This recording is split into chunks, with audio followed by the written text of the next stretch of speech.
আজি আকৌ তেওঁ ক'লে বিৰিয়ানী খাওঁ বুলি। বহুত দিনৰ আগৰ পৰাই তেওঁ মোক কৈ আছিলে যে বিৰিয়ানী খাব ইচ্ছা গৈ আছে, মই নিজে বনাবৰ মোৰ মন গৈ আছে।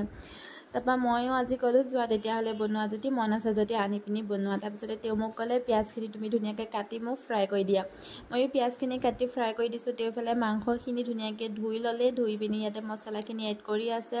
ইয়াতে আমি ঘৰতে যিখিনি আমি ঘৰত বনাওঁতে ইউজ কৰোঁ সেইখিনি মছলাই আমি তাতে দিছোঁ। আদা নহৰু ফ্ৰেছ কৰি থোৱা আছিলে তাৰে দিছোঁ। তাৰপৰা ৰেড চিলি দিছোঁ, জলকীয়া গুড়ি অকণমান, তাতে জিৰা পাউডাৰ দিছোঁ, নিমখ দিছোঁ, হালধি দিছোঁ। ইয়াতে সকলোখিনি এড কৰি দিছোঁ। আপোনালোকে যদি ভাবে আপোনালোকে বিৰিয়ানী মছলা আনি এড কৰোঁ বুলি এড কৰিব পাৰে। ইয়াতে অকণমান মিঠাতেলো দি দিছে।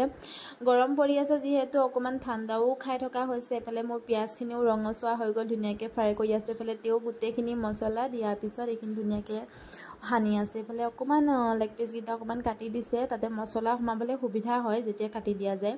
এইফালে ময়ো ঠাণ্ডা খাই আছোঁ। এইফালে অকণমান দহিও এড কৰি দিছে। ইয়াতে দহিখিনি অকণমান বাচিলে তাকো মই এৰা নাই, তাকো মই অকণমান খাই দিছোঁ। আৰু কি কৰিব, কিবা এটা বনাই থাকিলে চাই খাই থাকিবলৈও মন যায়। এইফালে সকলো মছলা এড কৰাৰ পিছত মই এইখিনি চিকেনখিনি দেখাই দিছোঁ আপোনালোকক চাওকচোন।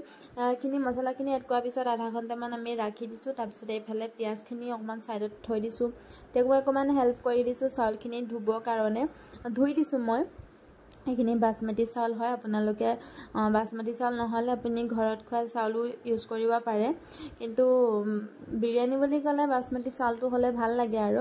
তাৰপিছত এইফালে গৰম পানীও ছাইডত উতলাই থৈছে চাউলখিনি দি দিবৰ কাৰণে। এইফালে চিকেনখিনিও উঠাই দিছে, মাংসখিনি উঠাই দিছে, কি কয় তেজপাত দি মেলি। তাৰপিছত এইফালে গৰম পানীখিনিত উতলাৰ পিছত আমি তাতে চাউলখিনি এড কৰি দিছোঁ। ইয়াতে ৰং, ইলাচি, ডালচেনি সকলো অকণমান দি দিছোঁ। তাৰপিছতে চাউলখিনি দিয়াৰ পিছত অকণমান তেলো এড কৰি দিম। এইফালে মাংসখিনি দেখিবলৈ পাইছে ন, একেবাৰে লো কৰি পিনি আপোনালোকে মাংসখিনি সিজাই থাকিব। এইফালে তেল অকণমানো এড কৰি দিলে, তাৰপৰা চাউলখিনি তাতে দি দিম এতিয়া হৈ যোৱাৰ পিছত। এইফালে বিৰিয়ানী তাতে হৈ যাব আৰু। তাৰপিছতে তেওঁ আৰু মোৰ নাইট শ্বিফ্ট চলি আছে, তেওঁক মই বোলো কিবা এটা বনাই দিওঁ, ৰাতি টিফিন খাব পাৰিব।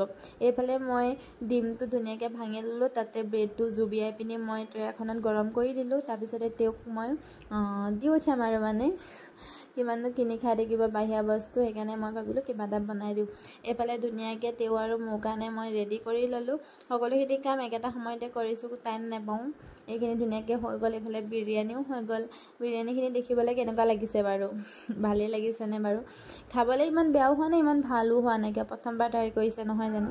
তাৰপিছতে এইফালে ধুনীয়াকৈ তেওঁ খাবলৈ ল'লেই। খাবলৈ তেওঁ নহয় ময়ো খাইছোঁ, কাৰণ লগতে খাইছোঁ। অকলে খাবলৈ মন নাযায়। দুটাই ৰুমত আছোঁ মানুহ যিহেতু। এইফালে টিফিনটো ধুনীয়াকৈ তেওঁ মই বেগত ভৰাই দিলোঁ। তেওঁ তাৰপিছতে যাবলৈ ৰেডি হৈ গ'ল। তেওঁ ধুনীয়াকৈ গাড়ীখনো মোহাৰি মেলি ল'লে আৰু। তাৰপিছতে তেওঁ গ'ল আৰু মোৰ ভিডিঅ'টো শেষলৈকে চোৱাৰ বাবে থেংক ইউ।